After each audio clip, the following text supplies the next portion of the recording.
So should we have a pact then that we're not going to mention the election? What election? Oh. I've just done it. What Thing election? we're not going to mention it. Ever since last week, someone said there might be something that we can't mention. So we're definitely not going to stand in the rain giving a speech. Yeah. Or if we do, we might take an umbrella. Take an umbrella. I think someone would have thought of an umbrella. Find a quiet spot. Yeah. I'm sure I've seen people out there in the rain in front of number 10 before with someone standing next to them holding an umbrella. Right? At least It wouldn't have been that difficult. At least these people aren't running the country. Yeah, thank goodness for that. I mean, just... That would be shocking. That would be terrible then. But we're not going to mention that. We're not going to get political. We've got how many weeks left? 5 weeks left of not mentioning it. Well, we shall labour in vain to reform our ways. You should be more conservative in your remarks. And perhaps we shall be liberal with your examples. With our examples of green technology. Yes, very good. You've probably still missed one or two. Applied, SNP. Oh, yeah. So you get inclusive. DUP. Sinn Féin. All in Monster Raving Loony. Monster Raving Levy. A full list of candidates is available on the BBC website. It's getting silly. So, okay, yeah. we're not going to mention it.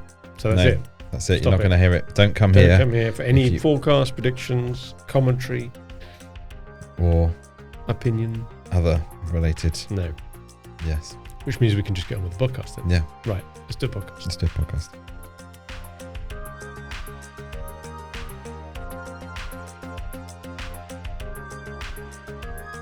Hello and welcome again to the SME Growth Podcast from Wellmeadow, where Rich and I spend every week thinking of what can we say this week to our audience of owners and managers of small and medium-sized enterprises who are looking to grow. And we keep saying we're going to come back to the topic of AI, and it seems to be a number of other subjects crop up in the meantime without us ever having properly reviewed it. So we thought we'd do it again today. Do it again. Yep. Slightly different take maybe this time. Probably thinking a bit deeper and broader on how it can be applied to your business. Yeah. I think this is something that we've both noticed in conversations in our various board meetings and client discussions. Yep. Probably fair to say an increasing awareness, well, who couldn't miss it, that it exists, that it's improving in its capabilities and its reach, getting further and further. But I still think there's a little bit of, I don't know what to call it, maybe a narrowing of vision as to what it's for. I don't think people have really fully embraced the entire breadth of... I think maybe it's the hype, the first wave of hype maybe has gone through. And now we're in the kind of... Not the Gartner hype cycle. The Gartner hype cycle. We did a whole podcast on that. But maybe that whole kind of has flushed through, and it's almost like maybe when the tide ebbs back out and people think, well, that was all very interesting. Not realising that it's carrying on. The tsunami's coming. It hasn't just been a bit of a flash in the pan and disappeared. Yeah. It's carrying on. Like all these things ebb and flow, don't they, a little bit, and people get excited about it. Well, and things compete for our attention, don't they? So there's plenty of other stuff we've all been focusing on. Apparently there's an election coming up. Definitely not an election. I wasn't going to mention that. But yeah, business have got to run themselves. They've got lots of other things happening. But this really is, and we keep saying it, and we're not new in saying it either, but it could be so seismic in terms of how you run a business.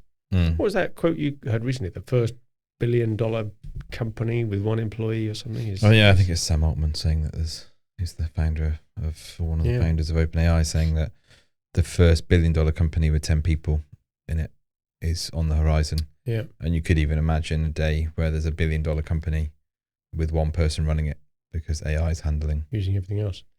Now that relates to, I was talking about this earlier on, wasn't I? In the HBR, Harvard Business Review, they did an article in the last edition about whether economists still agree that no matter what the pace of technological change, AI included, it doesn't foresage the demise of employment. There's still enough jobs around. And the argument has always been from economists that over 400 years or more, we've had technological improvements. Yeah. And everybody's still working, right? We're just doing different stuff. And there was that stat I pulled out on there that the percentage of US workers employed in agriculture as recently, if you think of it as that, at 1900, maybe 120 odd years ago, was 43% or something. Went down to 2% by the year 2000. 43, I can't believe that. That's crazy. Nearly half of American workers were still in the fields. Yeah. Only just over 100 years ago. and yet virtually disappeared down to 2% in 100 years. So when they talk about this in the podcast edition 1,500, whatever it is, in years to come, they said, back in the year 2000, 80% of people were employed sitting behind a desk. How crazy is that? Yeah.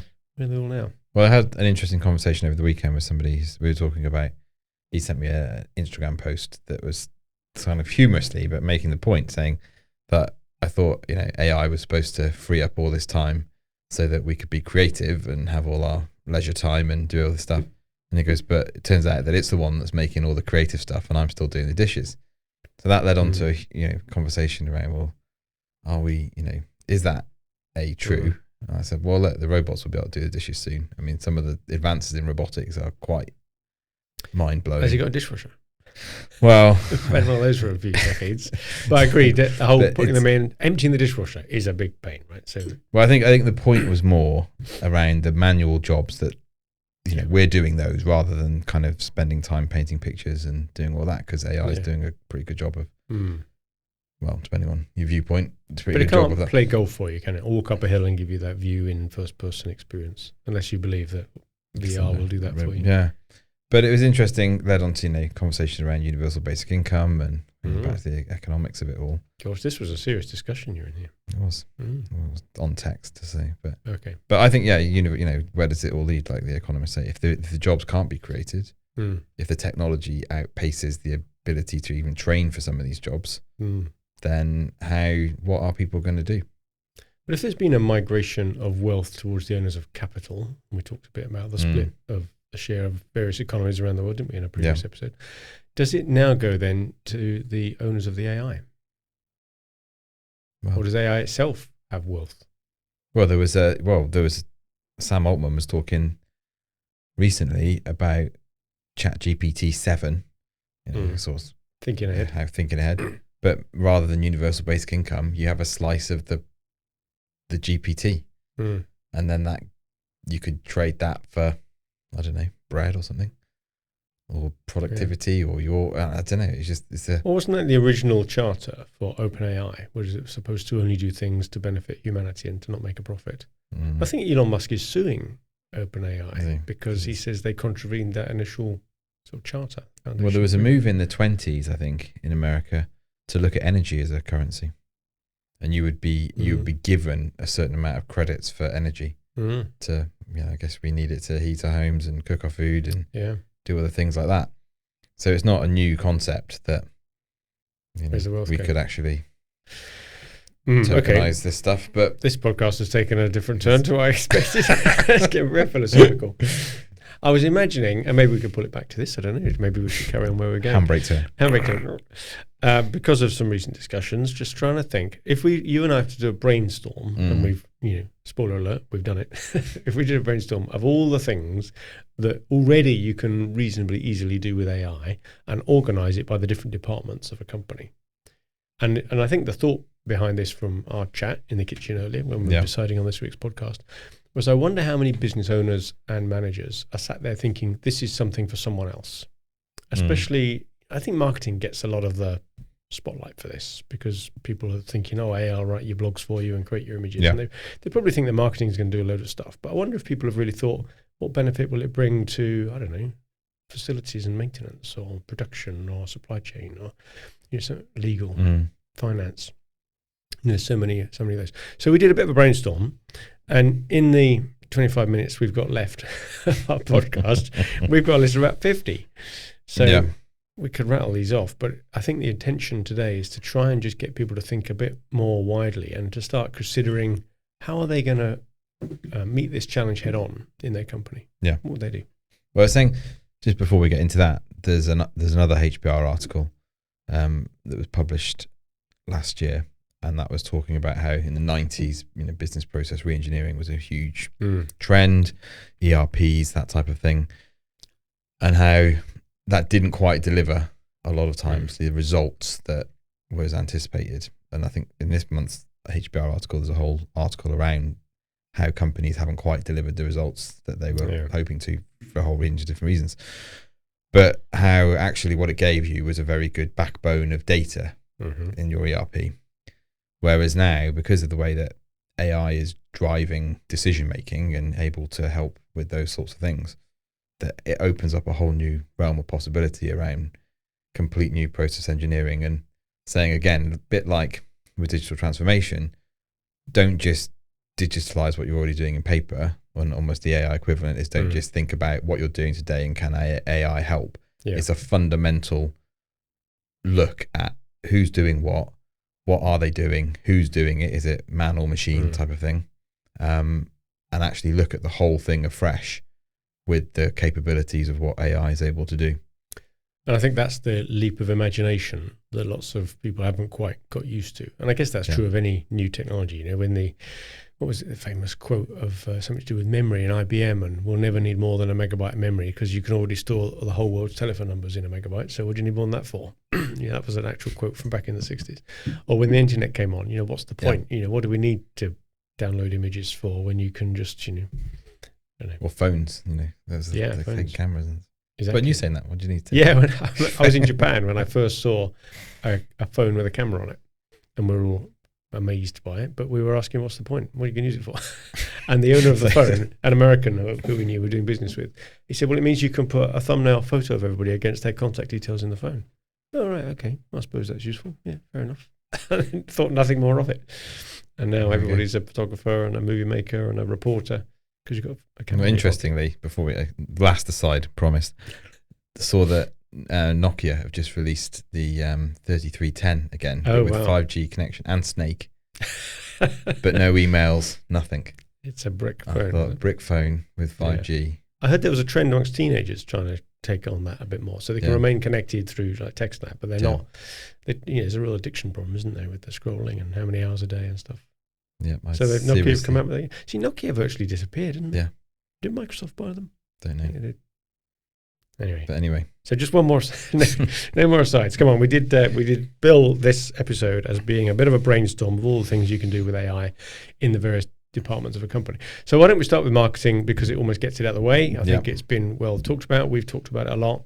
Everybody knows now that if you want to write a blog or craft a really good email to somebody as a bit of marketing email, ChatGPT is your friend, or Bard or whoever else you like using. So creating content is pretty easy. We've talked about Performance Max, the Google Ads campaign tool that's coming up, and we're going to be reporting our results on that in a few weeks. But that uses AI to match exact users with exact adverts already. Seeing a lot of things like content remixing. So using either Midjourney or HubSpot or things to take content and remix it into different formats for different channels. And we're not talking here about a different size of an image. Yeah. This is rewriting something in the style suitable for that channel, and length and so on. Taking your brand tone, using AI to use that. So there's a lot of... I think sentiment analysis, customer sentiment, social media sentiment, AI can immediately tell you across all of your channels, are you getting good press, bad press? Is anybody moaning about something? So there's all sorts happening in the marketing sphere that I'm sure the marketing people are more over this than other areas. So let's almost move on from marketing without saying it's unimportant, but just saying that's covered enough elsewhere. It's close relative sales. I'm still not quite sure salespeople have fully grasped the potential for how it can help them do their work.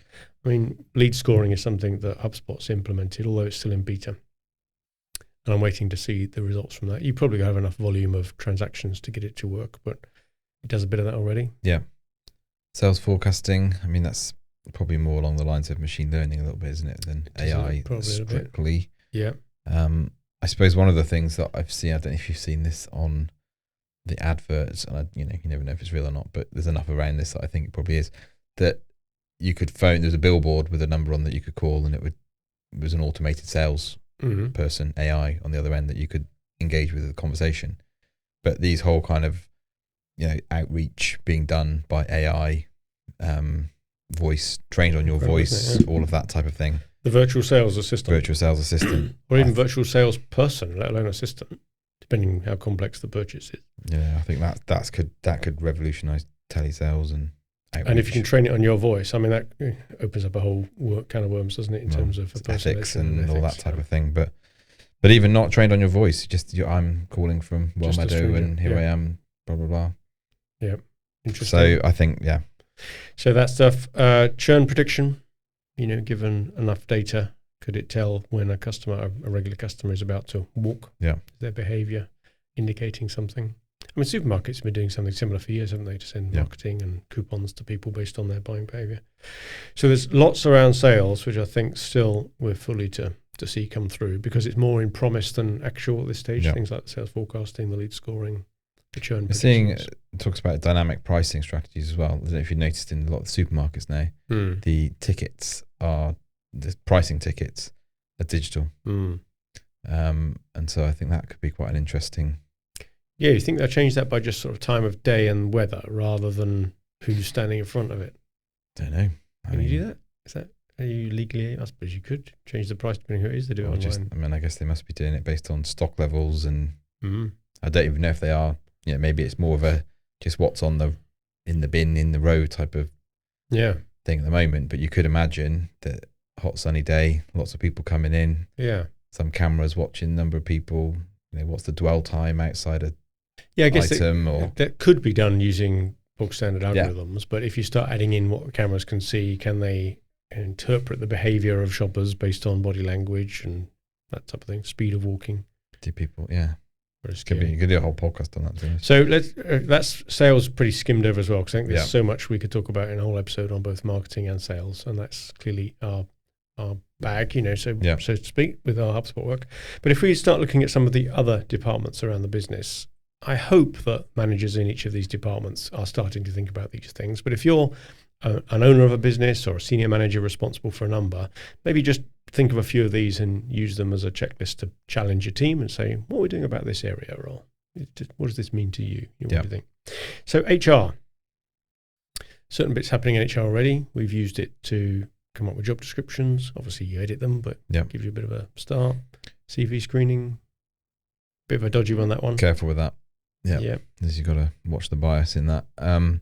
We've used it for things like HR queries, so putting the HR manual up into private GPT and then training it on various things. Ask it any question you want. Company policies, or you could link it to your HR management system, say how many days holiday I've got. So it's sort of basic factual inquiries right through to what's the company policy on X. It's more of a productivity kind of personalise the it saves content, some time, doesn't it? The sort of admin support in HR, if you like.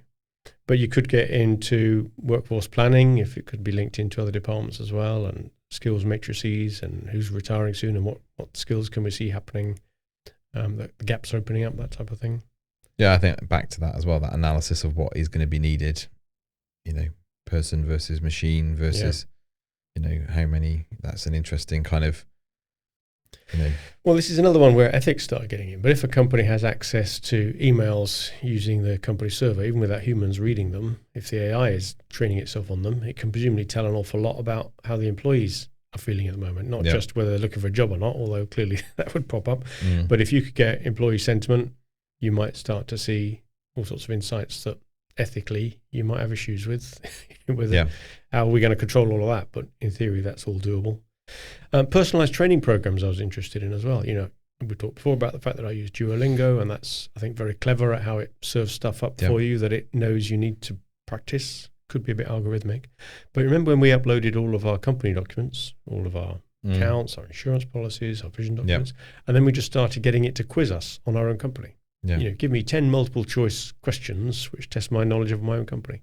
Well, imagine if you could do that on any subject. If you'd uploaded all of your technical documentation of your products, let's say for a big physical product company, you can start coming up with pretty clever stuff and get it to learn then based on your responses. What do I already know pretty well? What are my gaps? What do I need to learn next? So HR, I think, has got a whole onboarding. All the various functions of HR, really, lots of it could be augmented with, and in some cases replaced by something AI driven. I mean, even appraisals, I suppose, at some point, couldn't they? Well, that's true. Imagine if you could see, you've got all the data being fed into performance and. Well, in a way, I suppose you could see benefits in that as well. If you did 360 reviews and you got inputs from around the organisation, it would be able to say its sources. It wouldn't be just emotionally driven. I like you or I don't like you. Say, well, based on certain things that I've gathered, this is how I would. And it could be very fair across everybody. More so than humans. We're quite fallible, really, aren't we? We're very impressionable. So there's a whole thought around that. Good. Where should we go next? Finance, follow the money. Follow the money. So we mentioned this briefly. I think it was a podcast I was on with Adam Cooper as his guest, and we were talking about AI. And we were distinguishing the finance function between the preparation of the accounts and what he called the storytelling part of the accounts. Yeah. And I previously thought that maybe the preparation of the accounts would be the first to go to AI because it's following a set of rules, right? And you think, well, you could train AI to do that. Yeah. But I'm increasingly thinking that the storytelling is probably the more valuable part and maybe also is learnable. Yeah. You put all your management accounts up into a private GPT every month and then just say, what's going wrong? What's going right? What should we talk about?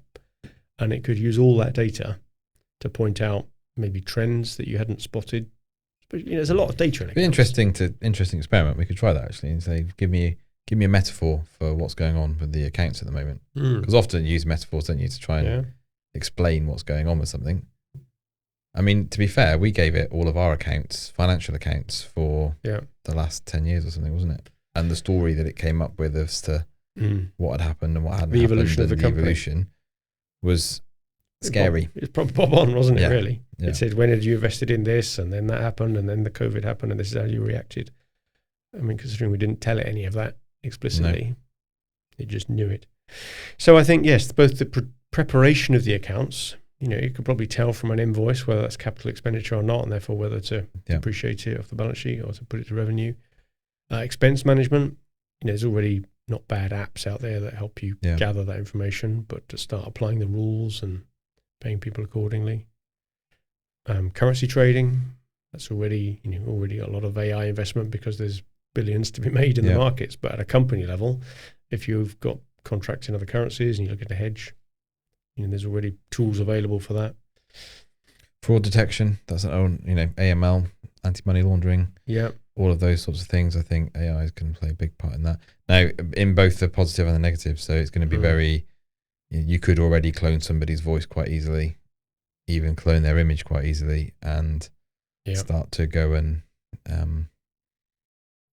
impersonate the boss. Is that what they call spear phishing or something? Very targeted phishing. So they impersonate somebody and say, please transfer £50,000 to this account number, and you are taken in by it. You think it is the owner saying so. Well, I suppose whereas previously social engineering was the way that people found out about those sorts of things, now you could just take somebody's voice.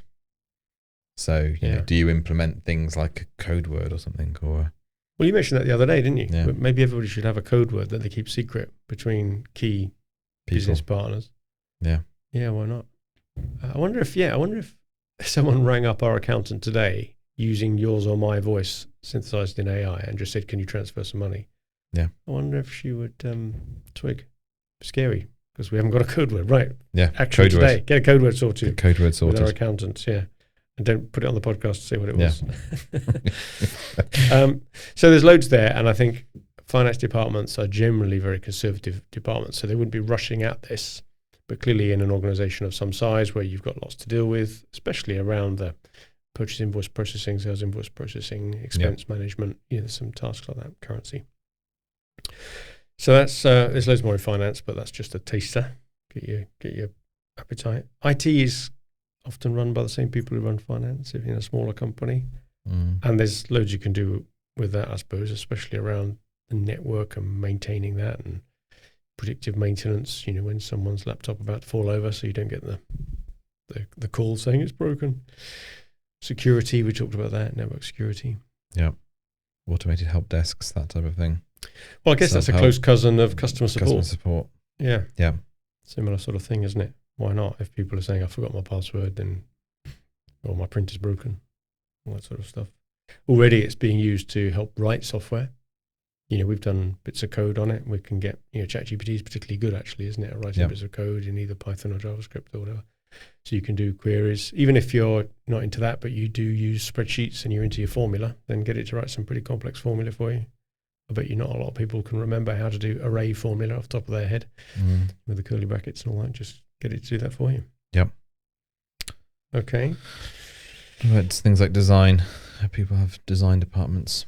Yeah, I'm intrigued. There's a couple of clients we've got at the moment where this might apply. But if you've got the assembly drawings and all the detailed drawings for a product and then someone asks for it to be 100 mil wider, at the moment that takes a designer to go in and work out which bit shall I expand in and by how much and what implications that can have on the strength of that component, and can I still make that out of the raw feedstock and all that sort of thing.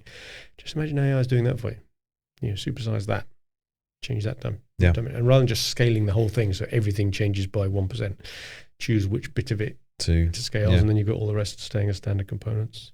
What does that do to the strength of it and shippability? Be quite interesting. I suppose that whole trend towards customization as well. Yeah. AI should be able to mass customization of products.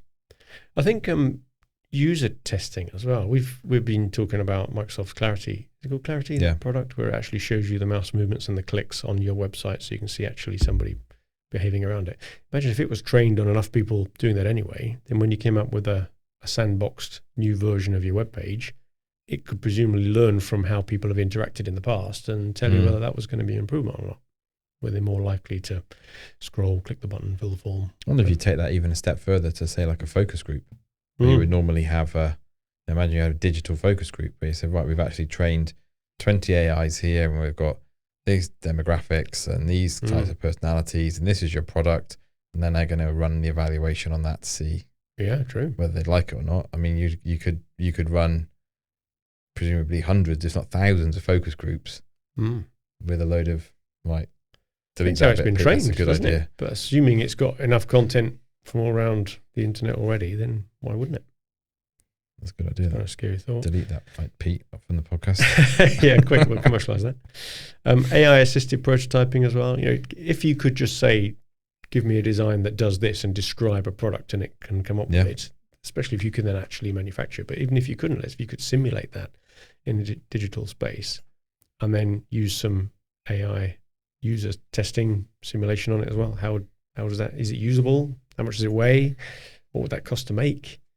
Well, I think even things like extension of that, but what they're doing at the moment with DNA and, looking at medicines and the ability of AI to look at, okay, how is this going to interact? These drugs going to interact with these particular proteins or with these, that whole area is going to be massive.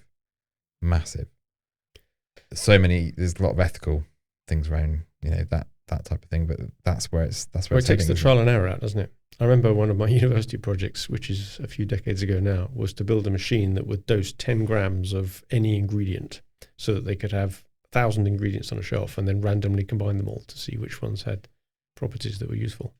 But you could do away with all that. Yeah. Do that all in the digital space. Computational, yeah. Production, more my background, production. I mean, amazed at really how much that's going on. They talked about Industrial Revolution 4.0, didn't they, a while ago, and that sort of fizzled, and you don't hear so much about it anymore, although there is a bit about digital twins and that type of thing. Yeah. But I am interested in, imagine, we talked about this earlier, if there were cameras so that the system, the AI system, could monitor where everybody was moving, you could optimize the layout of your shop floor. Yeah.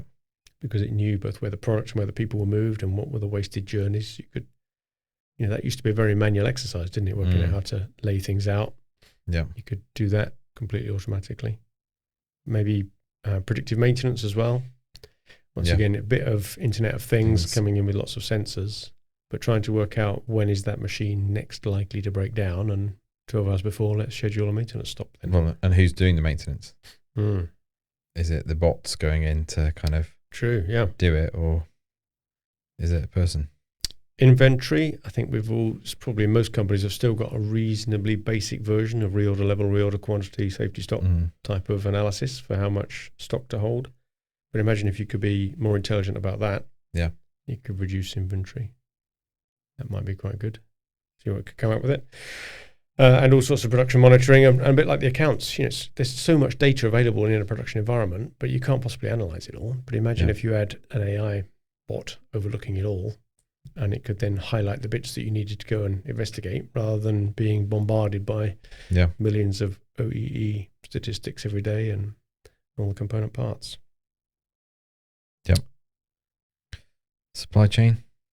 Touched on it a bit, maybe with stock and But demand forecasting. Demand forecasting, true. Yeah, especially if you can link that into something from the sales department and then work out what you know about various supplier capacities. Yeah. Is a supplier increasing their lead time at the moment? Are any particular shipping routes like the Red Sea at the moment? Yeah. But who knows whenever. Strikes at Calais, trying to plan all around that, rerouting things. Even just routing things domestically, trying to find the best way of doing 10-drop run, our classic traveling salesman problem. It's pretty good at doing all that sort of thing. So yeah, around stock and maybe around suppliers, a bit like with customers, which suppliers are going to have problems in the future predicting quality problems or lead time problems based on what you know. I suppose it just allows you to harness all of those various inputs, doesn't it? And do the analysis, which would be pretty... Well, even at a basic level, I wonder how many companies have even got all their suppliers on the watch list at Companies House. Just, that's what could be 18 months out of date, couldn't it? But a year after the year end or whatever, 9 months after. But at least getting that data, but then plug all that in and then give yourself a commentary on how each of your suppliers are doing, maybe monitoring their social media output, their website as well, and what are the signals. So it could do a lot about suppliers. Now, we do quite a bit with lawyers as lawyers, but in-house lawyers as well exist within companies, certainly in larger firms. But if I was a lawyer at the moment, I'd be very carefully watching my back, I think, to see what AI might do. Imagine once that's been fed with 200 years of case history, that's going to change things. Yeah, I still sense a bit of resistance to people still want to speak to people, and I think maybe there's a generational thing, some generational theory stuff on that. But I think as people come, younger people come through, as my kids come through, they're not going to be fussed about talking to someone. But even then, I agree, we may prefer to speak to somebody, but given the choice, if I could buy a template, whatever it is I'm needing, a shareholders agreement or a lease agreement, and then get it customized to my particular needs much more cheaply than speaking to a human, then depending on the risk associated with having a templated and modified version. Yeah, I guess who do you sue, isn't it? It's kind of the question. But then, add that into blockchain technologies for transactional, purchase a house, that type of thing. It's always whenever you buy a house, you kind of go through that process of how could we reform this, particularly in England. It's just crazy. It's a silly system. It's a crazy process. Yeah. If ever there was a process that was... Presumably the basic steps that need to be done could all be done within a couple of days, and yet it takes months to move house. Well, other countries do it. If you go to Australia, it's like 2 weeks or something, and you're in. Yeah. So it's, So that's very doable. Compliance monitoring is something I'm interested in around legal as well, especially if it were given access behind the scenes to all emails, just to make sure there's no anti-competitive behavior going on, no restrictive covenants being breached, lots of that type of thing, as well as internal policies, let alone legal regulatory stuff. So we're not using it much for that. Contract analysis, feed it a couple of contracts and say what's missing, what could go wrong, what scenarios might you imagine where wouldn't be covered by this contract. Really properly stress test things, and especially where people are into those heads of terms type early stage negotiations, just get it to apply a bit of thought there, because it will probably come up with a better. I think there's probably still, I've tried this kind of conversation and line of argument with a number of clients, and I think there's a case for it. I mean, even now you could take a contract, let's say you're doing a lease or something, then you could throw that lease up into ChatGPT and get it to give you a kind of, give me the things that you think I should know about this and all that. But it gets some of the more detailed points you probably want someone who's done it for 20, 30 years just to have a look at and think, well, okay, it's not picked up on this, or you've still got that risk of a hallucination in ChatGPT. But I think from a layperson, you're already, way more advanced by using, just to give you an insight into, the things I don't know, just throw that at me and, okay, I'm already better educated for want of... Improve your own awareness of it, before I go and have the conversation, so I can ask... It'll lead to a better discussion, wouldn't it? And you can still make that balance of risk, because is it not true that during the heyday of conveyancing, when house move volumes were much higher, there were lots of factories out there, and maybe still to this day, doing conveyancing on the basis that actually you can cut out a lot of the steps, which does increase the risk, but that's coverable by insurance. Yeah. So you don't need qualified solicitors anymore. You can have a licensed conveyancer, and they can churn through lots more and skim through some of these checks, and 1 in 100 might go wrong, so you just claim on insurance, and that's why insurance for conveyancing firms is a little bit higher, isn't it? But imagine if that went to the nth degree with AI doing it. Yeah. It's repeatable, sort of mechanistic type work, isn't it? And facilities and maintenance. Once again, we talked about predictive maintenance on the shop floor when we talked about that before.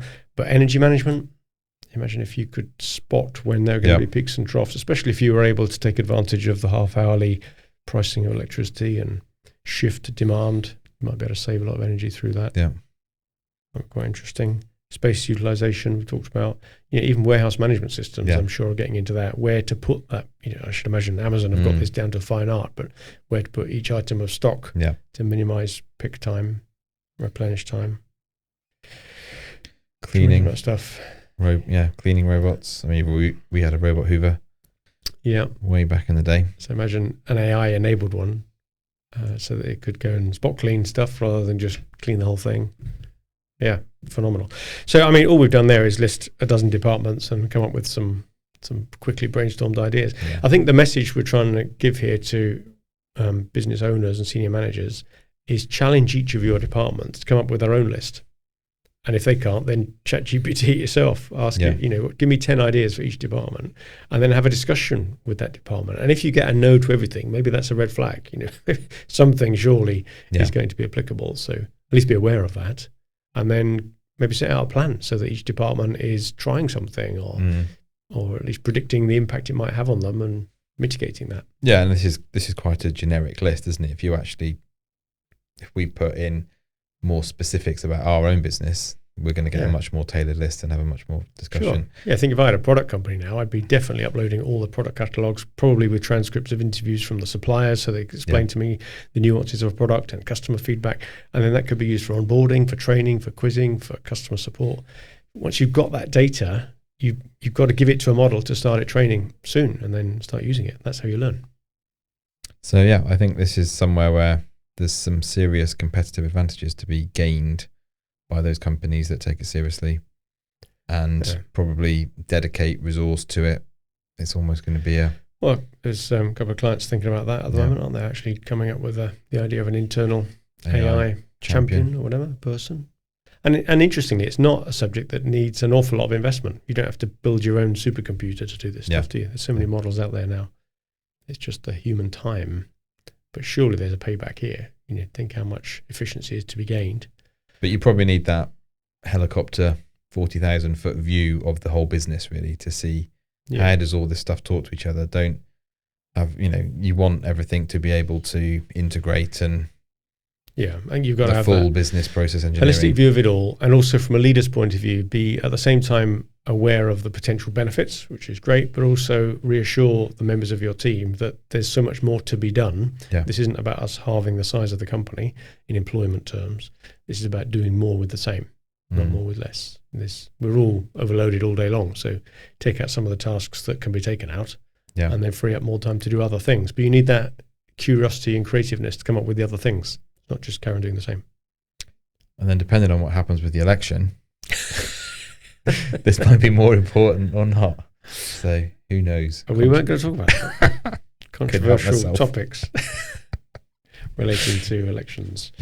Okay, good. Well, hopefully everyone's listened to that and got something out of it, just as a little prompt. Even if nothing on that list applies to you, come up with something else that does. Yeah.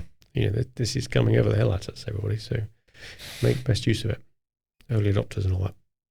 Yeah, and it will be our digital twins here next week doing the podcast. Yeah, well, feed it the transcript of all of our podcasts and see what it says. Well, somebody did that recently. I can't remember the name of the chap, but he created a digital twin of himself, cloned his voice, cloned his image, and fed all the books and articles or whatever he'd written, had a conversation with himself. And he had a conversation with himself, Very good. Well, we should do that then as a thought experiment or an actual experiment.